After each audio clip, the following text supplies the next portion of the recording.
ada di antara kita yang terbawa oleh pemikiran bahwa seakan-akan orang-orang Yahudi dan Israel itu yang sekarang merampas tanah Palestina itu memang benar-benar punya hak di Palestina.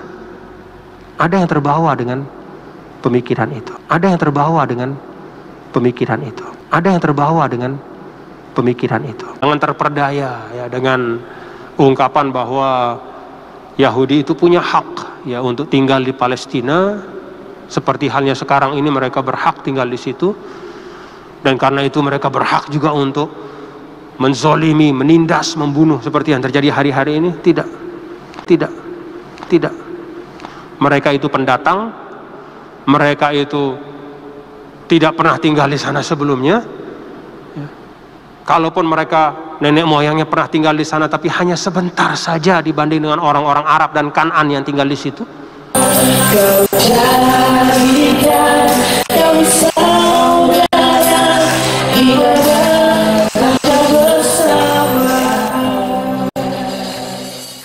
Ada pemikiran khususnya di sementara benak umat Islam yang keliru dan menyesatkan tentang keberadaan orang Israel di negeri Palestina. Uraian cendekiawan Muslim lulusan Universitas Al-Azhar Mesir, Dr. Tuan Guru Bajang Zainul Majdi, amat bagus disimak untuk mencerahkan kekeruhan wawasan sehingga tak jarang memancing pemikiran keliru dan sesat seperti disinyalir tadi.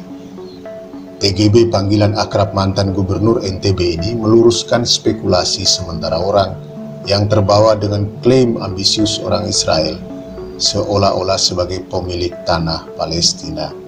TGB meluruskan dengan penjelasan lugas soal ini.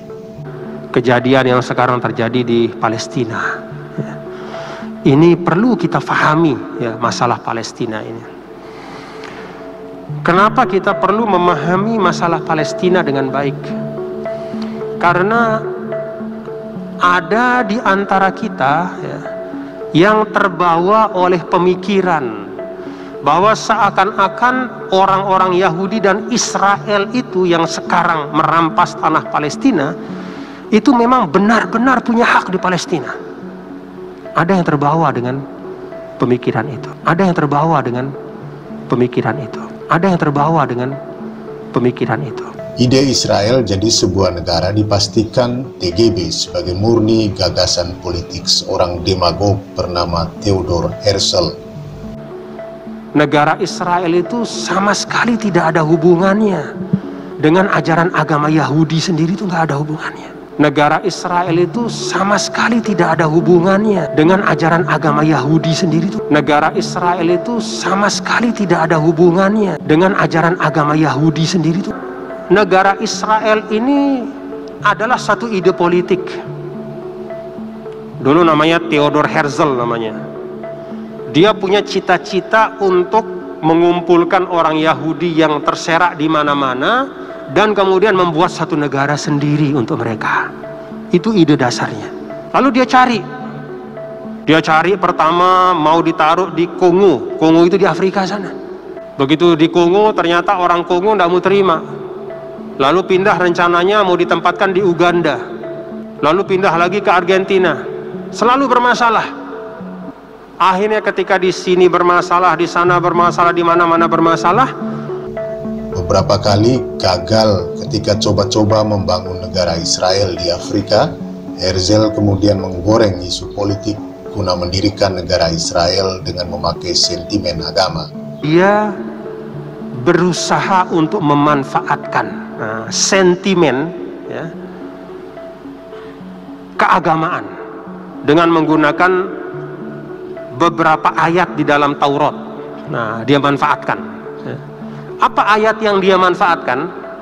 Ayat yang dia manfaatkan di Taurat itu kira-kira bunyinya adalah, dan aku akan berikan kepada keturunanmu wahai Ibrahim, nah gitu, tanah yang dijanjikan ya, antara Nil dan Furat ya, kira-kira di Palestina itulah, termasuk juga wilayah sekitarnya. Ini yang dia jual kemudian ke orang-orang Yahudi yang ada, dengan mengatakan bahwa kita perlu negara. Nih ada ayatnya.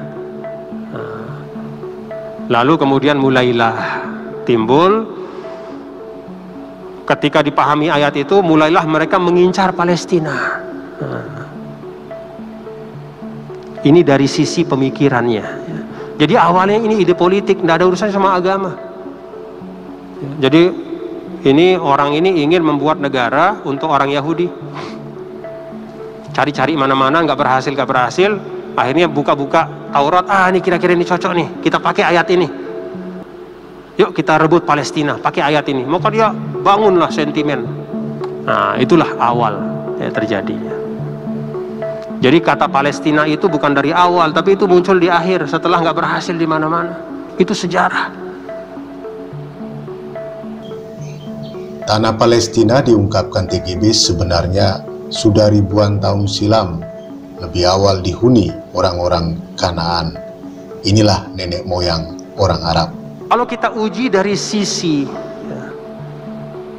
sejarah orang yang tinggal di Palestina, tanah Palestina, maka sebelum Yahudi itu jauh sebelumnya itu adalah Al-Kan'aniyun, orang-orang Kan'an. Orang Kan'an itu adalah nenek moyang dari orang Arab. Jadi jauh setelah Kan'an tinggal di tanah Palestina, baru kemudian beberapa ratus tahun setelahnya lahir Nabi Ibrahim. Lalu Nabi Ibrahim tinggal di situ.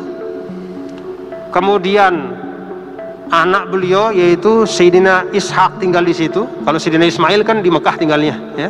Sayyidina Ishak tinggal di situ. Lalu setelah Sayyidina Ishak, Sayyidina Yakub tinggal di situ. Lalu kemudian Sayyidina Yusuf tinggal di situ. Lalu Sayyidina Yusuf dibuang ke Mesir ketika kecil. Lalu kemudian Sayyidina Yusuf memanggil ayahnya yaitu Yakub dan saudara-saudaranya ke Mesir. Dari masa Nabi Ibrahim sampai Yakub pindah ke Mesir, itu catatan sejarah hanya sekitar 230 tahun. Kalau dihitung ya, masa dari Sayyidina Daud, Sayyidina Sulaiman, Daud berkuasa, ya, Yahudi berkuasa di tanah Palestina hanya 500 tahun paling lama. Jauh lebih panjang usia dari tinggalnya orang Arab di situ, jauh lebih dulu dan lebih panjang. Dari masa Kan'an terus ya, sampai masa ketika kekhalifahan ya, mulai dari zaman Sayyidina Umar ya, terus panjang sampai sekarang sebenarnya. Jadi secara sejarah yang menempati tempat itu jauh lebih dulu orang-orang Arab, orang Kan'an. Pernah Yahudi di situ, tapi hanya sebentar saja. Itu dari sisi, jadi tidak bisa mengatakan wah ini dulu tempat nenek moyang kami nih, sekarang kami rebut lagi. Tidak bisa begitu. Ada orang yang lebih dulu di sana. Ada orang yang lebih lama tinggal di sana. Dari generasi ke generasi ribuan tahun yang lalu. TGB mengaitkan bangsa Yahudi dengan silsilah keturunan Nabi Ibrahim. Seperti apa penjelasannya? Lalu apakah relevansi silsilah keturunan Nabi Ibrahim tadi dengan Israel dan Palestina? Dari sisi agama,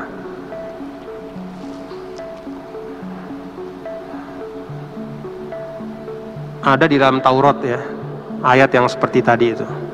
Ibrahim, saya akan kasih keturunanmu tanah ini. Kira-kira kayak begitu. Tapi kalau kita lihat renungkan bapak-bapak saudara, siapa sih keturunan Ibrahim? Kan keturunan Sayyidina Ibrahim itu mencakup dua-duanya. Di situ ada Ismail yang menurunkan orang Arab, dan di situ ada Ishak yang menurunkan Yahudi. Kan begitu ya bapak-bapak ya? Lalu kalau bicara tentang keturunan, siapa yang benar-benar disebut sebagai keturunan yang mewarisi ayahnya? Keturunan yang mewarisi ayahnya adalah tidak hanya yang punya hubungan biologis, tapi juga mewarisi ajaran ayahnya.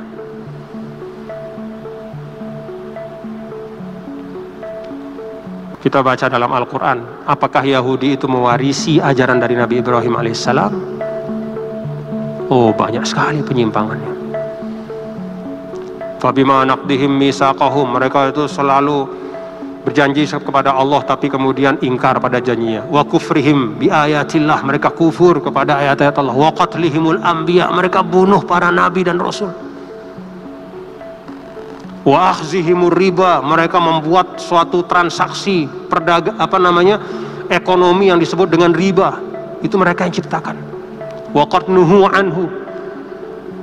Jadi kalaupun mereka secara nasab itu ada hubungannya dengan Ibrahim, tapi dengan meninggalkan ajaran Nabi Ibrahim, tauhidnya ditinggalkan, tuntunan-tuntunannya ditinggalkan, yang dilarang dikerjakan, dan itu banyak sekali dalam Al-Quran, maka sesungguhnya mereka sudah tidak pantas mengaku sebagai keturunan Ibrahim alaihissalam. Tidak pantas dia kemudian sekarang mengatakan ini janji dari Allah dulu kepada Ibrahim bahwa anak cucunya itu akan tinggal di sini. Nggak pantas. Kenapa? Karena mereka sudah piwal. Ya, bahasa kita tuh udah menyimpang dari ajaran Ibrahim alaihissalam. Dari penjelasannya itu, TGB memastikan bangsa Yahudi di Israel sekarang adalah pendatang yang menumpang hidup di negeri Palestina. Jangan terperdaya ya dengan ungkapan bahwa Yahudi itu punya hak ya untuk tinggal di Palestina, seperti halnya sekarang ini mereka berhak tinggal di situ, dan karena itu mereka berhak juga untuk menzolimi, menindas, membunuh seperti yang terjadi hari-hari ini. Tidak, mereka itu pendatang, mereka itu tidak pernah tinggal di sana sebelumnya ya.